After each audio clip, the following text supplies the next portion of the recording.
السلام علیکم ورحمۃ اللہ وبرکاتہ۔ نحمد نصلی علی رسولہ الکریم، اما بعد فاعوذ باللہ من الشیطان الرجیم، بسم اللہ الرحمن الرحیم۔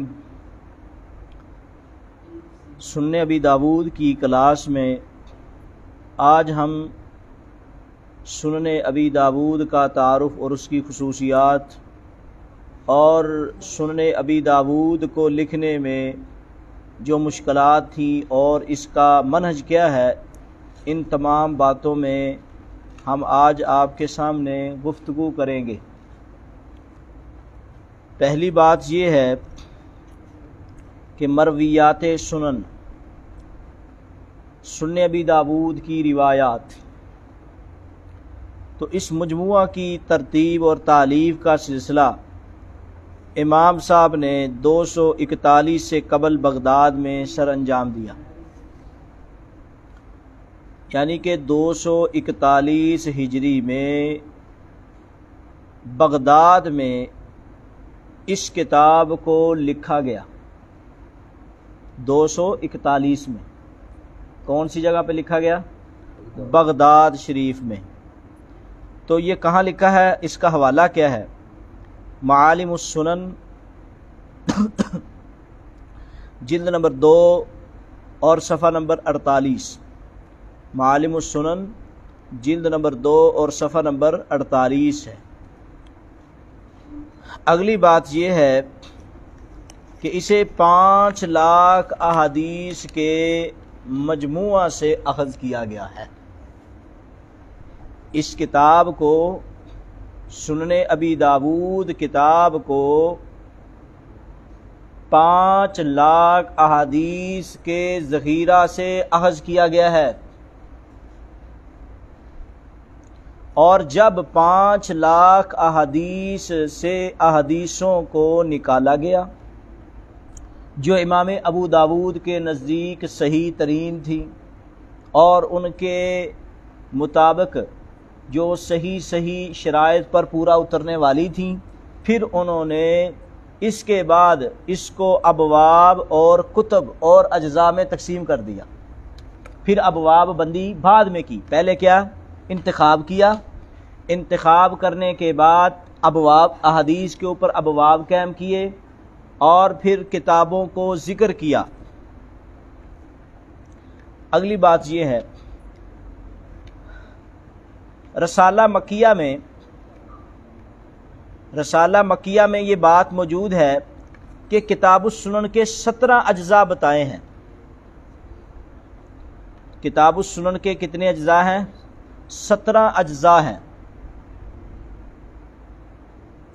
اسی طرح کتاب السنن میں 35 کتابیں ہیں۔ کتنی کتابیں ہیں؟ اور بھائی کتاب الصلاۃ، کتاب الزکوٰۃ، کتاب الحج، کتاب الصوم، یہ والی چیزیں، یہ کتنی کتابیں ہیں؟ 35 کے قریب کتابیں ہیں سنن ابی داود میں۔ لیکن 35 کی 35 میں 3 کتابوں میں امام ابو داود نے ابواب قائم نہیں کیے۔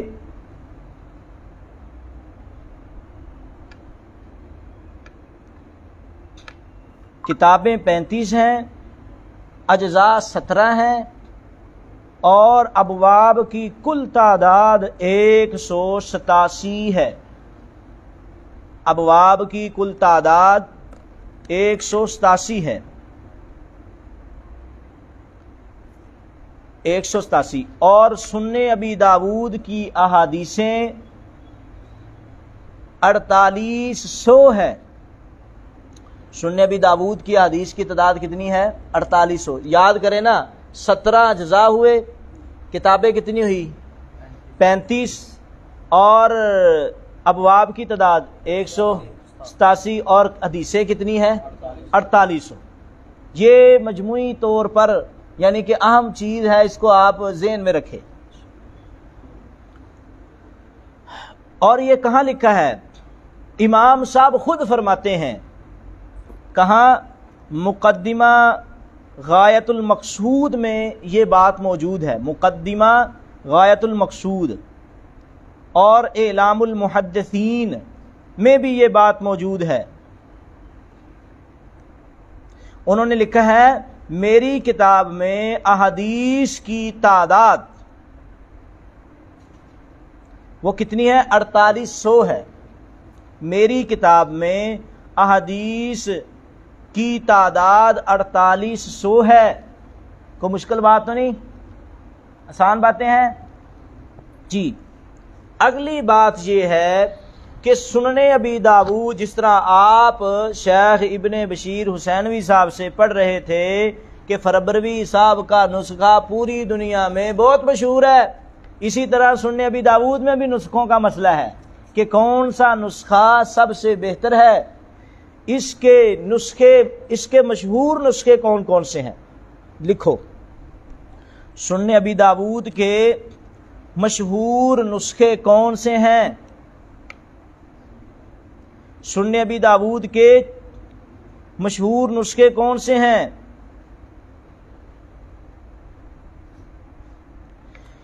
ابو داؤد کو، پہلی بات، ابو داؤد کو امام صاحب سے روایت کرنے والوں کی تعداد 7 ہے. ابو داؤد کو امام صاحب سے روایت کرنے والوں کی تعداد کتنی ہے؟ 7 آدمیوں نے امام ابو داؤد سے سنن ابی داؤد کو روایت کیا ہے، بیان کیا ہے. لیکن جو مشہور ہوئے وہ کتنے ہیں؟ 4. جو مشہور ہوئے وہ کتنے ہیں؟ 4. نمبر 1 نسخہ لؤلؤی. پہلا نسخہ لؤلؤی.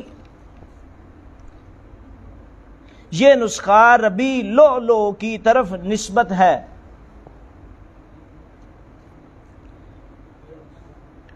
ربیع لؤلؤ کی طرف نسبت ہے. امام حافظ ابو علی محمد بن احمد بن عمر لؤلؤی البصری کا یہ نسخہ ہندوستان اور بلاد مشرق میں مروج ہے. دوبارہ لکھو. حافظ ابو علی محمد بن احمد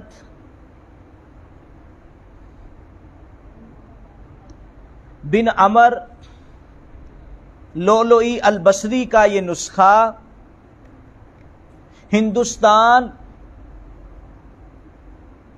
ہندوستان اور بلاد مشرق میں مروج ہے.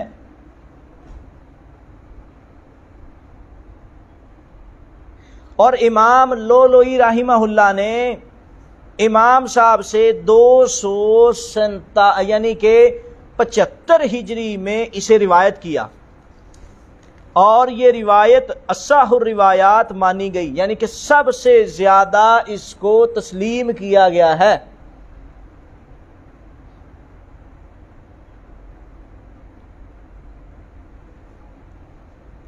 جی سمجھ آئی؟ ایک نسخہ پتہ لگ گیا کون سا نسخہ؟ نسخہ لؤلؤی. تو یہ کون سی 275 ہجری میں امام صاحب سے یہ روایت کیا گیا، اس کو اصح الروایات مانا گیا. کیوں مانا گیا؟ کیونکہ یہ نسخہ آخری وقت میں املا کروایا گیا تھا. املا سمجھتے ہو؟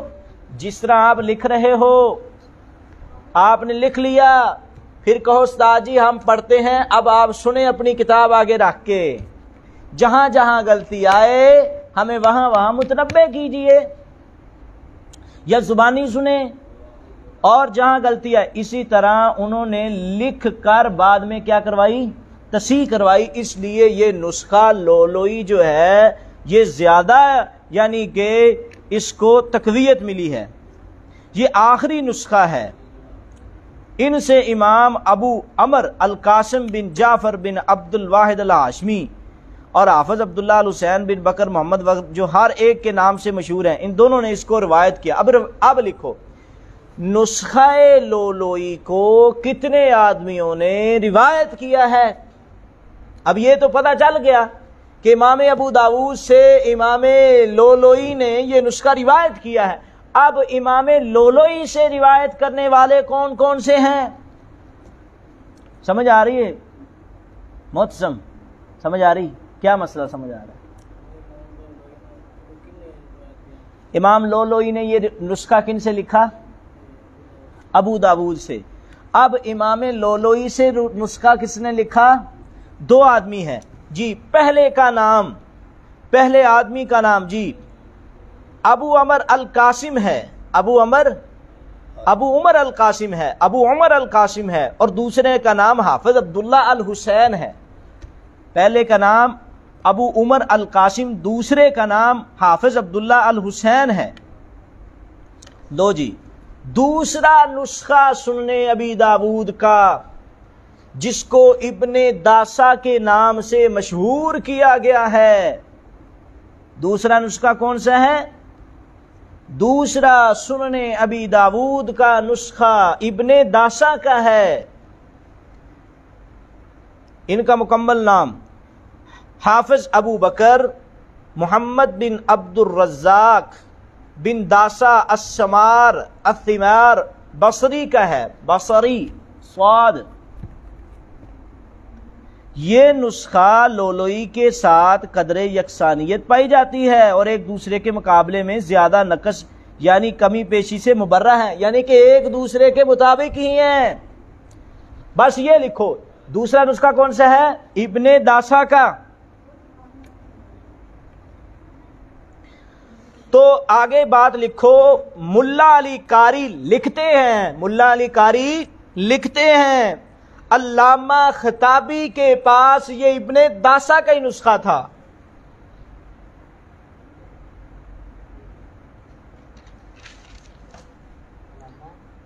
خطابی علامہ خطابی کے پاس یہی نسخہ تھا۔ تیسرا نسخہ ہے رملی۔ تیسرا نسخہ کن کا ہے؟ رملیوں کا۔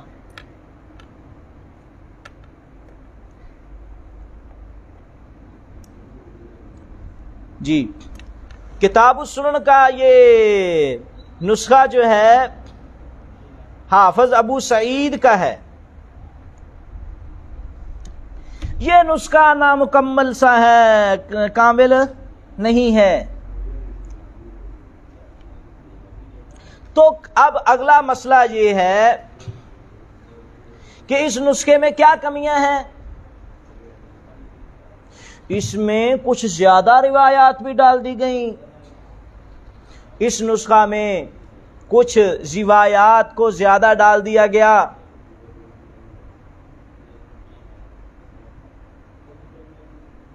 اور کچھ کو کم کر دیا گیا۔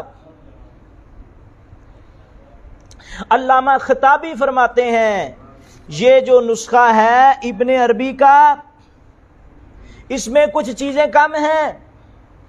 مثال کے طور پر اس میں ملاحم کا تذکرہ نہیں ہے، کتاب الملاحم، کتاب الفتن کی بعض چیزیں اس میں نہیں ہیں، کتاب اللباس آدی نہیں ہے، کتاب الفتن آدی نہیں ہے، کتاب اللباس آدی نہیں ہے، اور اسی طرح کچھ حروف بھی نہیں ہیں، آگے پیچھے کیے ہوئے ہیں۔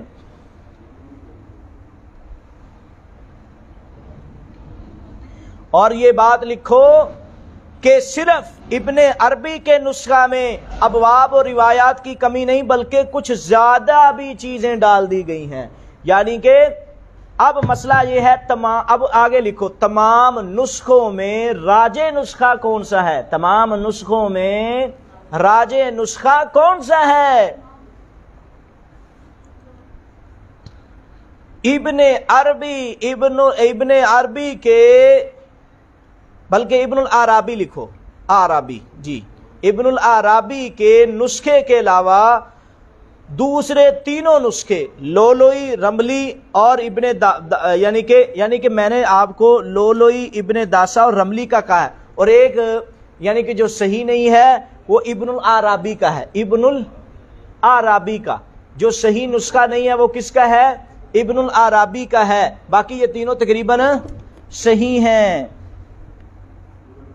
باقی تینوں کے تینوں صحیح ہیں۔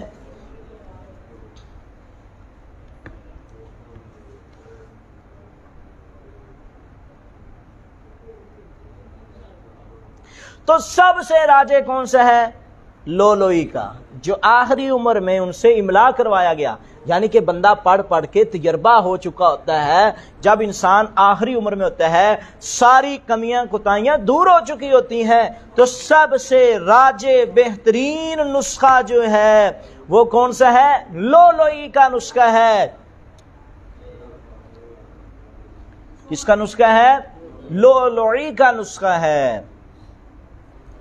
آگے جی،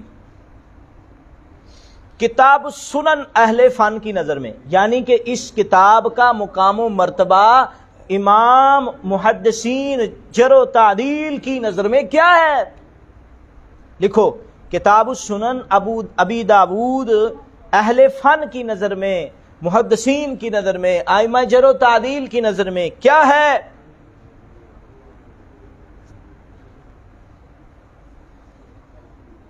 سب سے پہلے جس طرح امام بخاری رحمہ اللہ تعالی نے صحیح بخاری کو لکھنے کے بعد انہوں نے اپنے استاد محترم احمد بن حنبل کو پیش کیا، اور بھی بڑے اساتذہ کو جس طرح پیش کیا، بڑے اساتذہ کو امام احمد کو بھی پیش کیا، انہوں نے بھی سنن ابی داود کو لکھ کر اپنے استاد امام احمد بن حنبل کے روبرو پیش کر دیا۔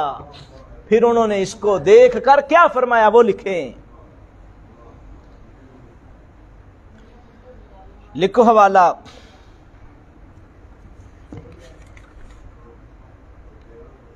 تاریخ بغداد جلد نمبر 9 صفحہ نمبر 56 ہے۔ تاریخ بغداد جلد نمبر 9 صفحہ نمبر 56 میں یہ بات لکھی ہے کہ انہوں نے اس نسخے کو امام احمد بن حنبل پر پیش کیا، وَاسْتَحْسَنَهُ، اور انہوں نے اس کو اچھا کہا، فَاسْتَجَادَهُ، اور انہوں نے اس کو اچھا پایا۔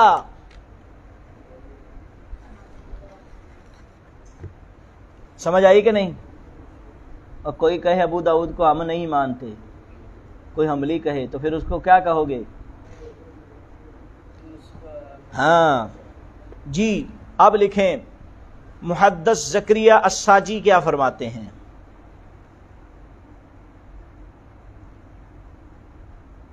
وہ فرماتے ہیں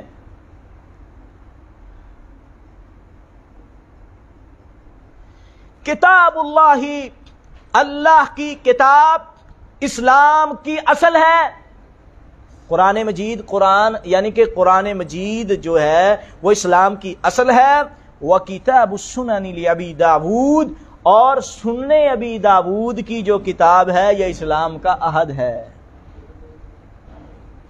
اصل کون سی ہے؟ قرآن، اور قرآن کا عہد کون سا، یعنی کہ اسلام کا عہد کون سا ہے؟ وہ سنن ابی داود ہے۔ جس طرح عہد کے بغیر ضروری یعنی کہ انسان مسلمان نہیں ہوتا، یعنی کہ اصل کے بغیر مسلمان نہیں ہوتا، عہد کے بغیر بھی، تو لہذا کیا مطلب ہے؟ جو قرآن کو مانتا ہے وہ حدیث کو اگر نہیں مانتا تو اس کا اسلام مکمل نہیں ہے۔ آگے لکھو، حافظ محمد بن مخلد، حافظ محمد بن مخلد فرماتے ہیں، حافظ محمد بن مخلد فرماتے ہیں کہ جو امام موصوف کے شاگرد بھی ہیں، حافظ محمد بن مخلد امام موصوف کے کیا ہے؟ شاگردوں میں سے ہیں۔ وہ فرماتے ہیں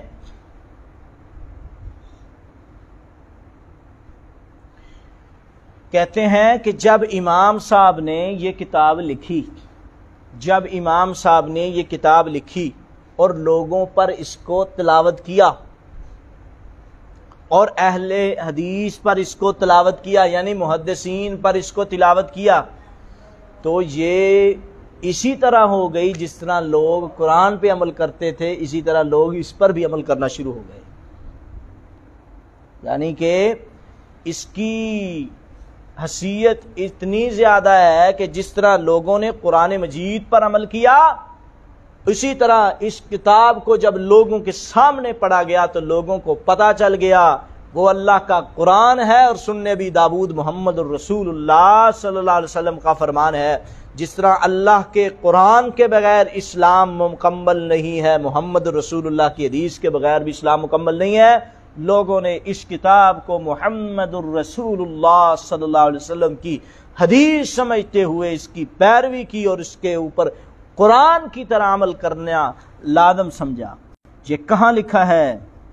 تہذیب التہذیب لابن حجر میں، تہذیب التہذیب لابن حجر میں۔ آگے امام غزالی فرماتے ہیں، کون سے امام؟ امام غزالی۔ امام غزالی رحمہ اللہ تعالی فرماتے ہیں اس کتاب کے متعلق کہ علم حدیث میں صرف یہی ایک کتاب مجتہد کے لیے کافی ہے۔ کوئی اجتہاد کرنا چاہتا ہے، دین کے مسائل کو حل کرنا چاہتا ہے، فتوے دینا چاہتا ہے، اپنی زندگی کو قرآن و حدیث کے احکام پہ ڈالنا چاہتا ہے، اس کو یہی سنن ابی داؤد کافی ہے۔ یہ باتیں لکھوانا اس لیے ضروری ہے تاکہ طالب علموں کو پتہ چلے جو کتاب ہم پڑھ رہے ہیں اس کتاب کے کیا مرج ہے اور اس کتاب کی کیا مقبولیت تھی۔ یہ عام کتاب ہم نہیں پڑھ رہے، جب ہمارے ذہنوں میں یہ بات آ جائے گی تو پھر ہم چھٹی نہیں کریں گے۔ جی آگے لکھیں، یہ اس کا حوالہ لکھ لیا، لکھے فتح المغیث للسخاوی میں یہ بات ہے، فتح المغیث للسخاوی صفحہ نمبر 27، فتح المغیث للسخاوی صفحہ نمبر 27، اور اسی طرح تہذیب الاسماء واللغات صفحہ نمبر 222، تہذیب الاسماء واللغات صفحہ نمبر 222 جلد نمبر 2، وہاں یہ بات موجود ہے، وہاں یہ بات موجود ہے۔ کیا حال موجود ہے؟ آگے لکھو جی، حافظ سعید بن سکن صاحب،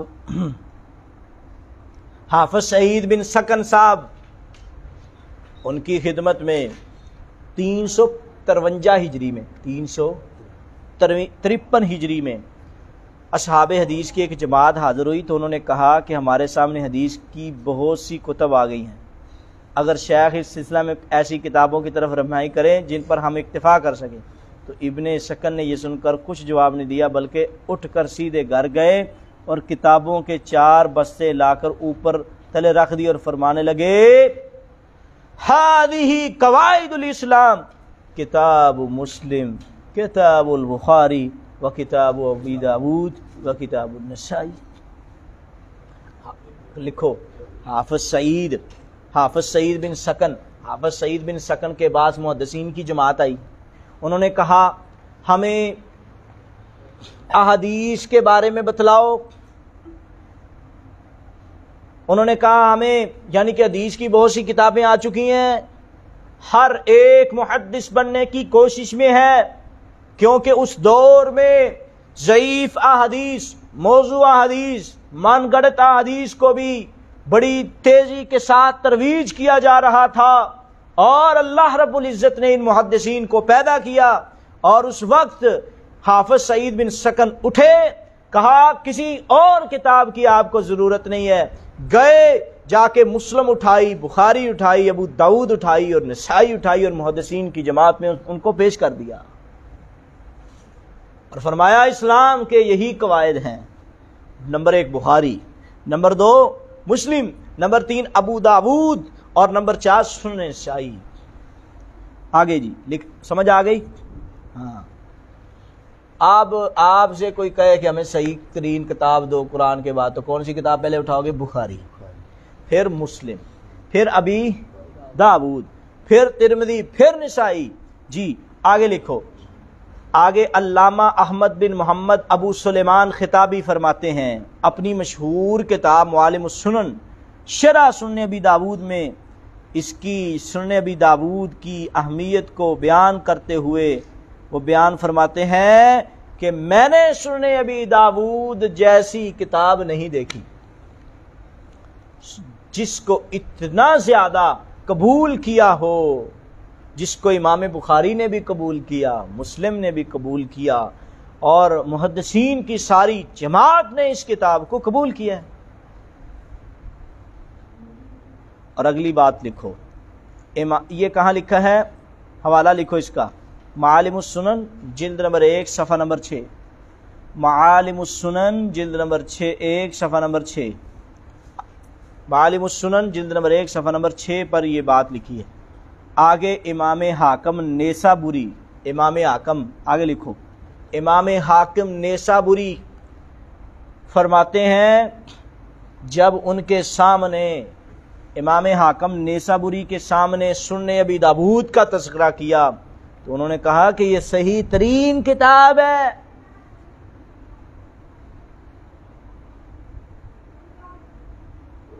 اور انہوں نے یہاں تک فرمایا کہ میرے خیال میں قرآن کے بعد جتنا اس کتاب کو سیکھنا لوگوں پر لازم ہے اتنا کسی اور چیز کا سیکھنا لازم نہیں ہے۔ کس نے فرمایا؟ امام حاکم نیسابوری رحمہ اللہ نے فرمایا کہ قرآن مجید کے بعد جتنا سنن ابی داؤد کو سیکھنا لازم ہے اتنا کسی اور کتاب کو سیکھنا لازم نہیں ہے۔ اور فرمایا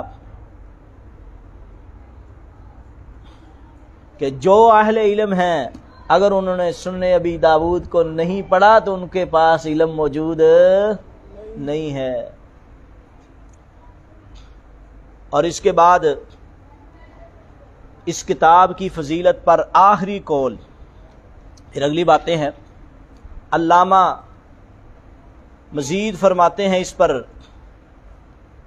لکھنے والوں نے اس پہ مزید لکھا ہے کہ قرآن مجید کے بعد احکام میں سب سے بہترین کتاب یہی ہے۔ توضیح الافکار جلد نمبر 2، توضیح الافکار جلد نمبر 2 میں یہ بات لکھی ہے۔ تو اس کتاب کے متعلقہ کچھ کافی چیزیں ہیں، اس کی صرف خصوصیات آپ کے سامنے بیان کر کے بات کو مکمل کرتا ہوں، باقی کل انشاءاللہ سبق پڑھیں گے۔ جی، سنن ابی داؤد کی خصوصیات لکھو، سنن ابی داؤد کی خصوصیات۔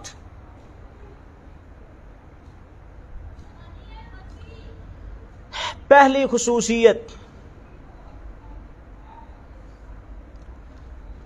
خصوصیت یہ ہے، پہلے اس قسم کی کتاب لکھنے کا رواج نہیں تھا، پہلے اس قسم کی کتاب لکھنے کا رواج نہ تھا، بلکہ جوامع لکھنے کا رواج تھا، جیسے جامع صحیح بخاری، جامع صحیح مسلم۔ تو انہوں نے یہ کتاب لکھنے کا رواج ڈالا۔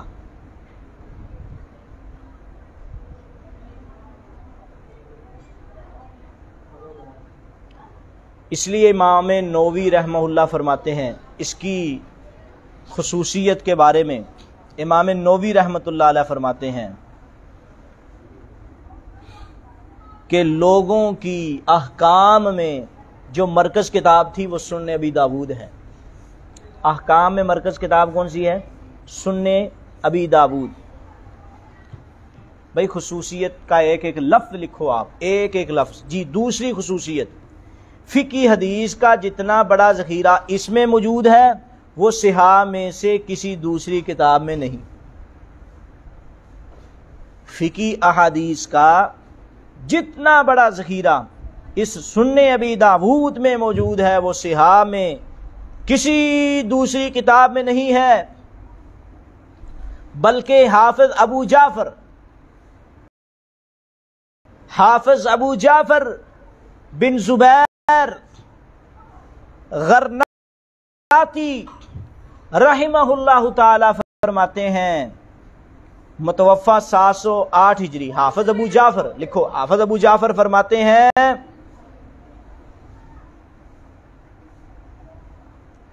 کہ سنن ابی داؤد اسی وجہ سے، کیونکہ جتنی زیادہ احکام کی حدیث اس میں ہے کسی اور کتاب میں نہیں، اسی وجہ سے کتاب الفقہاء اور مجتہدین کا مرکز یہی کتاب تھی۔ فقہا کی بھی یہی کتاب تھی اور مجتہدین کی بھی یہی کتاب مرکز تھی۔ آگے نمبر 3، تیسری خصوصیت، جامع ترمذی کی طرح سنن ابی داود کی بھی اکثر و بیشتر روایات ائمہ مجتہدین، تابعین اور تبع تابعین اور فقہائے امت کی معمول بہا رہی ہیں۔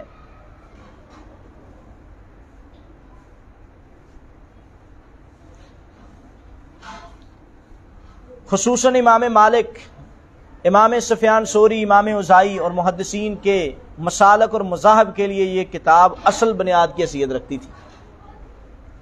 لکھو بھائی، اس کتاب کی خصوصیت، امام مالک، امام سفیان ثوری اور امام اوزاعی۔ لکھو، امام مالک، امام اوزاعی، امام سفیان ثوری اور دیگر محدثین، ان کا مسلک یہی کتاب تھی۔ نمبر 4، چوتھی خصوصیت، کتاب السنن میں صحیح الاسناد، کتاب السنن ابی داود میں صحیح الاسناد، قوی، متصل، مرفوع احادیث کا بہت اہتمام کیا گیا ہے، صحت کا بھی بڑا لحاظ رکھا گیا ہے۔ وہ کیسے کہ امام صاحب نے 5 لاکھ حدیثوں سے 4800 حدیث کا انتخاب کیا ہے۔ کتنی حدیثوں سے؟ 5 لاکھ سے 4800 حدیث کا انتخاب کیا ہے۔ 5ویں خصوصیت لکھو، سنن ابی داود کی ایک خصوصیت یہ بھی ہے کہ امام صاحب ایک ہی سند اور ایک ہی متن میں متعدد اسانید اور مختلف متون کو جمع فرماتے ہیں۔ جی، امام صاحب ایک ہی سند، امام ابو داود ایک ہی سند اور ایک ہی متن میں، امام ابو داود ایک ہی سند اور ایک ہی متن میں متعدد اسانید اور مختلف متون کو جمع فرماتے ہیں، متعدد اسانید اور مختلف متون کو جمع فرماتے ہیں، ہر حدیث کی اور ہر الفاظ کو علیحدہ بیان کرتے ہیں۔ آگے لکھو، نمبر 6،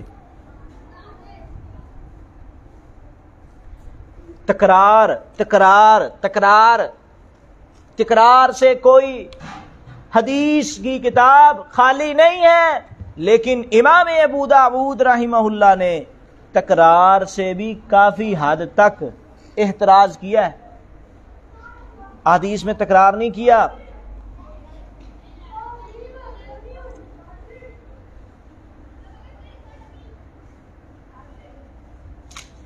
نمبر 7،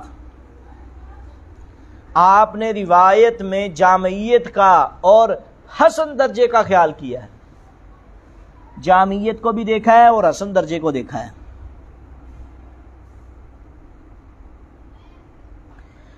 نمبر 8، ضرورت کے مطابق امام ابو داود نے ضرورت کے مطابق بعض مقامات پر اسماء اور کناں کا بھی ذکر کیا ہے۔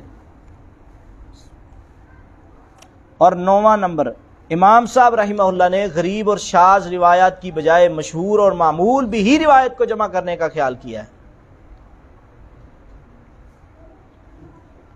یہ ساری باتیں کہاں لکھی ہیں؟ معالم السنن جلد نمبر 1 اور صفحہ نمبر 6 میں،